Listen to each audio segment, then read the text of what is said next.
আজকে কি রান্না করেছি জানো বন্ধুরা? আমার তো কাজ নেই, আমি ঘরেই বেকার বসে আছি।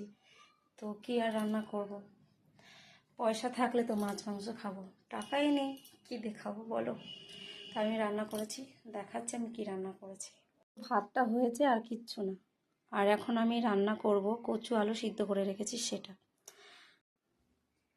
কচু আলু সিদ্ধ করে রেখেছি, কচুটা ভালো সিদ্ধ হয়নি মনে হচ্ছে, এটা দিয়ে রান্না করব।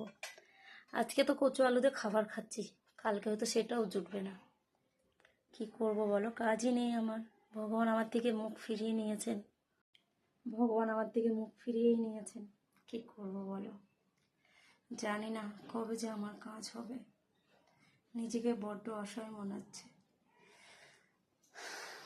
তোমাদের সাথে দুঃখ কষ্টগুলো শেয়ার করছি, কেউ কিছু মনে করো না।